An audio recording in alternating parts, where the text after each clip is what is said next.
नमस्कार दोस्तों, मेरा नाम है रवि कुमार। आप सभी का स्वागत है आपके YouTube चैनल आर इंटेलिजेंस में। मैं आपको पढ़ा रहा हूँ माइक्रो इकोनॉमिक्स, और माइक्रो इकोनॉमिक्स में हम पढ़ रहे हैं थ्योरी ऑफ डिमांड। तो चलिए आइए थ्योरी ऑफ डिमांड में हम आगे बढ़ते हैं। ठीक है, आज हम करेंगे चेंज इन डिमांड। ठीक है, डिमांड में कैसे चेंजेस आते हैं, मतलब कि आपका डिमांड कर्व है। ठीक है, ये आपका डिमांड कर्व है। इस डिमांड कर्व में मतलब जो डिमांड कर रहे हैं, तो आपको पता है ये हमारा वाई एक्सिस होता है, ये एक्स एक्सिस होता है। ठीक है, जो डिपेंडेंट क्वांटिटी होगी वो यहाँ आएगी। ठीक है, जैसे कि हमारा क्वांटिटी क्वांटिटी हम एक्स एक्सिस पे लेते हैं। किसके किस पे डिपेंडेंट होती है? प्राइस पे है, क्योंकि प्राइस ऊपर नीचे चेंजेस हो रहे हैं, या अदर फैक्टर जिस पे भी ये डिपेंडेंट है। ठीक है, तो ये हमारा डिमांड कर्व है। ठीक है, तो इस डिमांड कर्व में चेंजेस हमें बताने की कैसे कैसे चेंजेस आ सकते हैं। ठीक है, ओके। तो डिमांड कर्व दो तरीके से चेंज हो सकता है। एक को बोलते हैं हम शिफ्टेड इन डिमांड, दूसरा होता है मूवमेंट इन डिमांड, या ऐसे हम बोलते हैं change in quantity of demand. ठीक है, कि आप क्वांटिटी चेंज कर रहे हो। ठीक है, तो दो तरीके से चेंजेस है यहाँ पे, shifted in demand and movement in demand, और change in quantity of demand. Further हमने इसे दो पार्ट्स में डिवाइड किया है, एक्सटेंशन इन डिमांड और increase in quantity of demand. ठीक है, तो इसे हम बोलेंगे एक्सटेंशन डिमांड या increase in quantity of demand. जैसे हमने यहाँ लिखा था change in quantity of demand.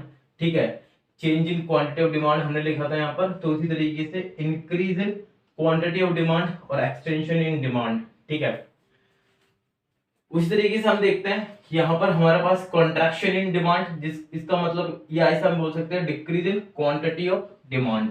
ठीक है, तो आप देख पा रहे हो हमने इसे दो पार्ट्स में डिवाइड किया। पहला पार्ट था हमारे पास मूवमेंट इन डिमांड और change in quantity of demand. ठीक है, और ये शिफ्ट इन डिमांड। ठीक है, तो दो चीजें हमने देखी कि दो तरीके से डिमांड कर्व में चेंजेस आते हैं, और दो तरीकों को हम बोलते हैं मूवमेंट इन डिमांड, और या इसे बोलेंगे change in quantity of demand और शिफ्टेड इन डिमांड। ठीक है, इसे फर्दर हम दो पार्ट्स में बांट सकते हैं। मूवमेंट हो रहा है, हमारी डिमांड या तो इंक्रीज करेगी या डिक्रीज करेगी, दो ही सिचुएशन रहेंगी।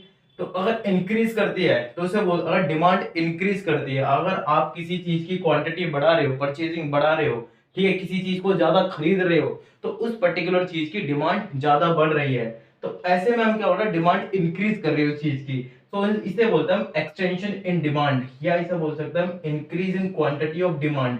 ठीक है, जब डिक्रीज करेगी तो कॉन्ट्रैक्शन इन डिमांड और decrease in quantity of demand. ठीक है, decrease in quantity of demand. Okay, इसी तरीके से इसके भी दो पार्ट्स है, इंक्रीज इन डिमांड। ठीक है, इसमें भी अगर दो पार्ट्स है, इसमें भी दो चीजें होंगी, या तो डिमांड इंक्रीज करेगी या डिक्रीज करेगी। ठीक है, तो इंक्रीज इन डिमांड, या इसे बोल सकते हैं right word shifted in demand, decrease in demand, left word shifted in demand. तो अब इसे हम समझ लेते हैं। ठीक है, पहले हम इसे समझते हैं, इस वाले पार्ट को समझते हैं। ठीक है, ये पार्ट क्या है, ये डिपेंड करता है प्राइस पर। ठीक है, इसमें प्राइस फैक्टर पर डिपेंड करेगा, और ये डिपेंड करेगा अदर फैक्टर्स पे। मतलब इसमें प्राइस कांस्टेंट रहेगा। ठीक है, और अदर फैक्टर वेरिएबल्स रहेंगे। इस केस में क्या है, प्राइस वेरिएबल रहेगा, अदर फैक्टर से कोई मतलब नहीं है, सिर्फ यहाँ पर मतलब है प्राइस से, और इस केस में मतलब है सिर्फ अदर फैक्टर से। प्राइस यहाँ पर हमारा कांस्टेंट रहेगा। जैसे देख रहे होंगे दो है मतलब फिक्स है प्राइस, प्राइस यहाँ पर फिक्स रहता है। अदर फैक्टर्स कैसे होते हैं, जैसे इनकम ऑफ कंज्यूमर, हमने लास्ट क्लास में भी पढ़ा था इनकम ऑफ कंज्यूमर। कंज्यूमर की इनकम चेंज होती है तो डिमांड पर चेंज फर्क पड़ेगा। ठीक है, टेस्ट एंड प्रेफरेंस, आपका test and preference, expectation, related goods, ये सब कुछ अदर फैक्टर्स में आते हैं। ठीक है, तो हमने इसलिए दो पार्ट्स में बांटा, एक प्राइस के बेसिस पर और एक अदर फैक्टर के बेसिस पर। प्राइस के बेसिस पर हमने बोला मूवमेंट इन डिमांड वाला पार्ट को लिया, और change in quantity of demand. ठीक है, तो इससे हमने डील करा इस पार्ट में, और अदर फैक्टर को डील करा हमने शिफ्ट इन डिमांड में। ओके, हमने इसे दो पार्ट्स में फर्दर बांटा। ठीक है, अब हम यहाँ पे प्राइस की चेंजेस की बात करेंगे, अदर फैक्टर से कोई मतलब नहीं है। यहाँ पर एक्सटेंशन इन डिमांड। ठीक है, डिमांड बढ़ रही है, कब बढ़ेगी, जब हमारे प्राइस डिक्रीज करेंगे। ठीक है। जब प्राइस डिक्रीज करेंगे तभी हमारी डिमांड, हमने पहले भी पढ़ा है कि there is a negative relationship, price में और डिमांड में नेगेटिव रिलेशनशिप होता है। अगर प्राइस बढ़ जाएंगे तो क्वांटिटी डिक्रीज हो जाएगी, अगर प्राइस घट जाएंगे तो क्वांटिटी हमारी इंक्रीज हो जाएगी। So therefore there is a negative relationship between price and demand. तो एक्सटेंशन इन डिमांड और increase in quantity of demand, ठीक है। क्वांटिटी कब बढ़ेगी, मान लो प्राइस 4 थे, आप 50 यूनिट परचेज कर रहे थे किसी गुड्स की, जैसे प्राइस 2 हुए मतलब प्राइस और कम होंगे, जब प्राइस कम होंगे तभी आपकी क्वांटिटी बढ़ेगी। तो 50 से आप कितनी कर रहे हैं, 100 कर रहे हैं, ठीक है। पहले आप कितनी क्वांटिटी परचेज कर रहे थे, इतनी कर रहे थे, ठीक है। प्राइस कितने थे उस समय, प्राइस थे हमारे 4 रुपए। जैसे ही प्राइस बढ़े तो आप क्वांटिटी भी बढ़ा दोगे अपनी, अब कितनी क्वांटिटी, 2 रुपए में आप कितनी खरीदोगे, ज्यादा खरीदोगे, ठीक है। 4 रुपए में पहले इतनी खरीद रहे थे, अब जैसे प्राइस कम हुए, 2 रुपए हुए, तो ऐसे आपने इंक्रीज कर दिया, आपने क्या, अपनी डिमांड, ठीक है। अब ज्यादा खरीदेंगे, तो उसी चीज को हमने फिर डायग्राम भी बनाया। इसका डायग्राम कैसे बनाया, डायग्राम बनाना आता ना सबको, क्वांटिटी, ठीक है, एक्स वाई क्वांटिटी, ठीक है, एक्स एक्सिस पे क्वांटिटी, प्राइस, ठीक है। प्राइस कितने, 2 थे, 4, 50, 100 का 50-50 का गैप लेके चले। जब 4 रुपए प्राइस था तो 4 रुपए प्राइस था तो 50 की डिमांड की जा रही थी, यही बनेगा 4 रुपए प्राइस, यहां पर बनेगा ये 4, ये वाला पॉइंट बनेगा यहां पर। जब 2 रुपए प्राइस था तो 2 रुपए प्राइस यहां, और कितनी 100, तो यहां कट होगा।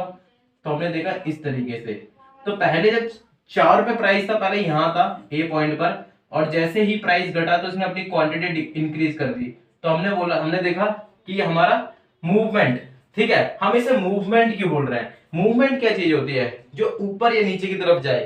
कोई चीज ऊपर की तरफ जा रही है, ठीक है, ये अपवर्ड मूवमेंट हो गया, ये नीचे की तरफ आ रही है, डाउनवर्ड मूवमेंट हो गया, तो इसलिए हम इसे मूवमेंट बोल रहे हैं, ठीक है। और डिमांड की क्वांटिटी, और क्वांटिटी में चेंजेस तो आ ही रहे हैं, ठीक है, क्वांटिटी तो चेंज हो ही रही है। तो यहाँ पे क्या था कि पहले जब प्राइस 4 था, इतना प्राइस था, तो इतनी क्वांटिटी परचेज कर रहा था 50 यूनिट। जैसे प्राइस डिक्रीज हुए, इतना प्राइस हुआ, 2 हुआ, तो हमने क्वांटिटी भी अपनी बढ़ा दी।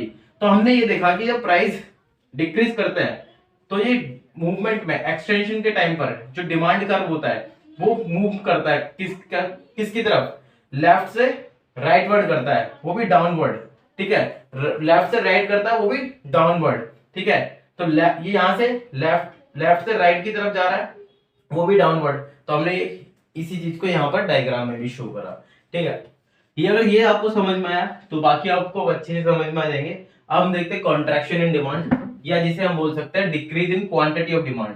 इसका मतलब डिक्रीज की बात कर रहे हैं क्वांटिटी के अंदर, तो इसका मतलब पहले ज्यादा खरीद रहे थे, ठीक है, तो प्राइस बढ़े तो हमने क्वांटिटी डिक्रीज कर दी, प्राइस बढ़े क्वांटिटी डिक्रीज कर दी। तो हम पहले क्या कर रहे थे, 100 यूनिट खरीद रहे थे, जैसे प्राइस बढ़े हम 50 यूनिट पर आ गए।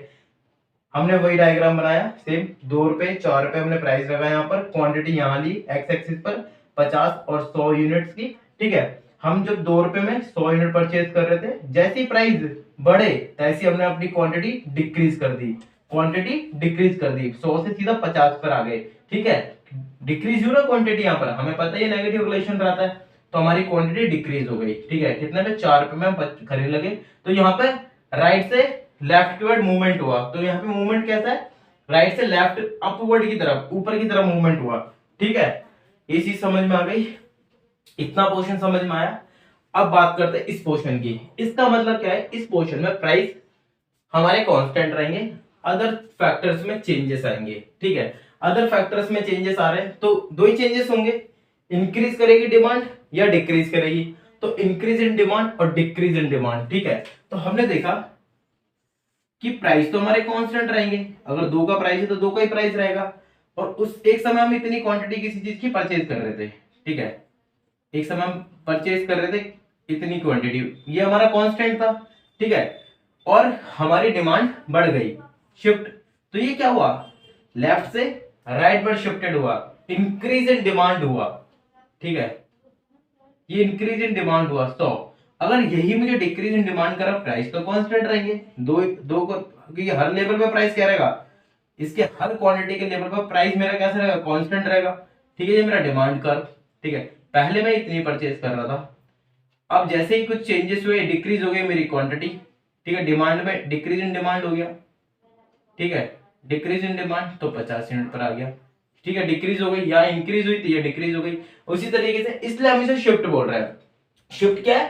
सीधा एक स्ट्रेट लाइन पर शिफ्ट, तो ये शिफ्ट हो रहा है लेफ्ट वर्ड राइट वर्ड, ठीक है। तो राइट वर्ड शिफ्ट हो रहा है तो आपको पता लग रहा है राइट वर्ड शिफ्ट हो रहा है तो आगे की तरफ जाएगा, और आगे की तरफ जा रहा है तो इसका मतलब क्वांटिटी बढ़ेगी, इंक्रीज करेगी, तो इसलिए हम बोल सकते हैं इंक्रीज इन डिमांड, ठीक है। डिक्रीज अब बोलता है लेफ्ट वर्ड शिफ्टेड, या डिक्रीज इन डिमांड, तो लेफ्ट वर्ड पीछे की तरफ आएगा, ये शिफ्ट होकर जब पीछे की तरफ आएगा शिफ्ट होकर, तो क्वांटिटी क्या होगी, इसमें क्वांटिटी डिक्रीज होगी।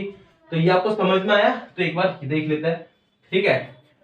इंक्रीज इन डिमांड और right word shifted in demand, इसमें हमारे प्राइस कांस्टेंट रहेंगे, ठीक है। इंक्रीज कर रही है डिमांड तो हम क्वांटिटी बढ़ा देंगे, 50 कर रही थी 100 कर ली, 50 कर रहे थे 100 कर ली, पहले डिमांड कर लिया था, फिर डिमांड का मूव होकर यहाँ पहुंच गया। उसी तरीके से डिक्रीज इन डिमांड मतलब left word shifted in demand, तो हमारा प्राइस तो कांस्टेंट रहेगा, अदर फैक्टर्स में चेंजेस आ रहे हैं, प्राइस यहाँ पर हमारा कांस्टेंट है। पहले हम 100 यूनिट खरीद रहे थे, डिक्रीज कर रहे हैं तो यूनिट हमारी डिक्रीज हो गई, पहले हम 100 खरीद रहे थे, अब हम 50 खरीद रहे हैं, डिक्रीज हो गया, ठीक है। तो ये चीज समझ में आया। तो इन चीजों को याद करके रखना, ये मतलब इसका इमेज अपने माइंड में ऐसे सेट करके रखना, ताकि आपको कोई भी क्वेश्चन पूछे कि शिफ्टेड इन डिमांड क्या होता है, ठीक है, मूवमेंट इन डिमांड का, इन सब के बारे में अभी लिखाऊंगा, ठीक है। इसे आप इतना पहले नोट डाउन करो, ठीक है, और इसके बारे में इसे अच्छे से याद कर रखना, इसकी इमेज बना लेना, ठीक है, कि कोई भी पूछे तो सीधा ये इमेज है चेंज इन डिमांड में, कि हाँ दो तरीके से होते हैं, प्राइस पर और अदर फैक्टर में चेंजेस पर। Other factor depend, other factors में चेंजेस होते हैं, हम शिफ्ट इन डिमांड की बात करते हैं। अगर प्राइसेस में चेंजेस होता है, मूवमेंट इन डिमांड और change in quantity of demand की बात करते हैं। अदर फैक्टर्स में भी दो चीजें हो सकती है, डिक्रीज हो सकता है, इंक्रीज हो सकता है। तो इसमें शिफ्टेड होता है तो इस तरीके से डायग्राम बनता है, प्राइस तो कांस्टेंट रहता है, इसमें प्राइस रहता है तो इसमें मूवमेंट होता है अपवर्ड और डाउनवर्ड का, तो इस तरीके से बनता है। इसमें सिर्फ प्राइस में चेंजेस होता है, अदर फैक्टर से हमें कोई मतलब नहीं होता है, ठीक है। कंफ्यूजन करने के लिए हमें किस किस तरीके से कंफ्यूज कर सकता है क्वेश्चन में, एक्सप्लेन करो increase in quantity of demand, ठीक है, और फिर बोल सकता है डिक्रीज इन डिमांड, ठीक है। तो इस तरीके से देखो, ये क्वांटिटी ऑफ डिमांड है जो कि मूवमेंट में आ रहा है, ये डिक्रीज इन डिमांड है जो कि शिफ्ट में आ रहा है, तो इस तरीके से हमें कंफ्यूजन कर सकता है। Extension demand, increase in demand, extension in demand, increase in demand, तो डायग्राम देख रहे हो। तो अगर हमसे पूछेगा डिफरेंस, कभी ये नहीं पूछे इस तरीके से डिफरेंस, बहुत ही रेयरेस्ट ऑफ रेयर सिचुएशन रहेगी जिसमें ऐसा डिफरेंस पूछ सकता है। What is difference between extension demand और कॉन्ट्रैक्शन इन डिमांड, आप डायरेक्टली बता दोगे, बट वो क्वेश्चन घुमा के देने की कोशिश करेगा, एक पार्ट यहां से उठाएगा तो दूसरा पार्ट यहां से उठाएगा। मान लो उसने उठाया एक्सटेंशन इन डिमांड, तो आपको माइंड में क्लिक कर देना चाहिए कि मूवमेंट की बात कर रहा है, ठीक है। प्राइस यहाँ पर वेरिएबल है, ठीक है, अदर फैक्टर से कोई मतलब नहीं है, और यहां से उठाएगा इन डिक्रीज इन डिमांड, तो माइंड में ये वाला पार्ट नहीं आना चाहिए, decrease in quantity of demand की, इन दोनों के बीच का डिफरेंस बता दे। डिक्रीज इन डिमांड का मतलब है इसकी बात कर रहा है, शिफ्टेड की बात कर रहा है। शिफ्टेड में क्या रहता है, price is constant, other factors are variables, तो जितने भी फैक्टर्स होते हैं, अदर फैक्टर्स जो अभी मैंने बताए थे, वो सब वेरिएबल्स रहता है। तो ऐसा डिफरेंस पूछेगा, या फिर कॉन्ट्रैक्शन इन डिमांड या इंक्रीज इन डिमांड, इन दोनों में पूछेगा। राइटवर्ड शिफ्टेड पूछा, डायरेक्टली बता दोगे राइटवर्ड शिफ्टेड, शिफ्टेड की बात कर, other factors are variables and price is constant. Rightward shifted मतलब लेफ्ट से राइट की तरफ, लेफ्ट से राइट की तरफ जा रहा है, तो आगे की तरफ जा रहा है, तो इसका मतलब डिमांड बढ़ रही है, इंक्रीज कर रही है, increase in demand. And leftward shifted पीछे की तरफ आ रही है, क्वांटिटी डिक्रीज हो रही है, ठीक है। तो इसे आप नोट डाउन करो, ठीक है। अब मैं इसे हटा देता हूं और इसके बारे में लिख लेते हैं, ठीक है। चलो इसे हटा देता हूं। ओके दोस्तों, अब थोड़ा हम उसके एक्सप्लेनेशन देख लेते हैं, उनकी मीनिंग्स देख लेते हैं, ठीक है। ये जो अभी डायग्राम बनाया था, उसमें डायग्राम में उनके सबके हमने यहाँ पे मीनिंग्स लिख रखे हैं कि क्या है क्या नहीं है, कुछ नहीं, जो मैंने आपको एक्सप्लेन करा है बस उसी चीज को यहाँ पर मैंने लिखकर बताया है। जैसे मूवमेंट इन डिमांड क्या रहता है, movement in demand refers to the condition, एक ऐसी कंडीशन है जब डिमांड कर्व मूव करता है, ठीक है, due to change in price, its जब प्राइस में चेंजेस आते हैं, तो move due to change in its price, it is called movement in demand, ठीक है। तो अभी हमने देखा कि जब मूवमेंट के केस में ये डिपेंड करता है प्राइस पर, अगर प्राइस में चेंजेस आ रहे हैं तो हम बात कर रहे हैं मूवमेंट इन डिमांड की, ठीक है, कि मूवमेंट ऊपर की तरफ है मतलब राइट से लेफ्ट अपवर्ड की तरफ है, या लेफ्ट से राइट डाउनवर्ड की तरफ है, ठीक है, अपवर्ड की तरफ है, मतलब अपवर्ड जा रहा है तो इसका मतलब क्वांटिटी डिक्रीज हो रही है, डाउनवर्ड आ रहा है तो इसका मतलब क्वांटिटी इंक्रीज कर रही है। क्यों कर रही है? बिकॉज क्वांटिटी इंक्रीज कब करती है? जब प्राइस डिक्रीज करते हैं। क्वांटिटी डिक्रीज कब करती है? जब प्राइस इंक्रीज करता है। इसमें दो सिचुएशन हो सकती है, increase in quantity of demand या जिसे बोलते हैं हम एक्सटेंशन इन डिमांड, ठीक है। तो इंक्रीज कब कर रही है? प्राइस डिक्रीज कर रही है इसमें। Extension in demand refers to the condition when condition when a demand curve movement from left से rightward, left to right downward due to fall in its price decrease कर रहा है तो डिमांड कर्व क्या कर रहा है? लेफ्ट से राइटवर्ड जा रहा है, डाउनवर्ड की तरफ जा रहा है क्योंकि क्वांटिटी इंक्रीज कर रही है। यहां पर इसका उल्टा हो जाएगा, ये कॉन्ट्रैक्शन इन डिमांड, ओके, या जिसे हम बोलते हैं decrease in quantity of demand. Contraction in demand refers to the condition when a demand curve movement from right to left upward, ऊपर की तरफ जाएगा, ठीक है, पहले इतना था ऊपर की तरफ जा रहा है तो इसका मतलब ऊपर की तरफ जा रहा है, क्वांटिटी इंक्रीज हो रही है, ठीक है, क्वांटिटी डिक्रीज हो रही है due to increase in price, due to increase in its price, okay. उसी तरीके से shifted in demand, shifted in demand क्या होता है? Price is constant, other factors are variables, other factors में चेंजेस आएंगे तब ये यहां पर होगा। Shifted demand refers to the condition when a demand curve shifted due to change in other factors of demand, okay, it is called shifted in demand.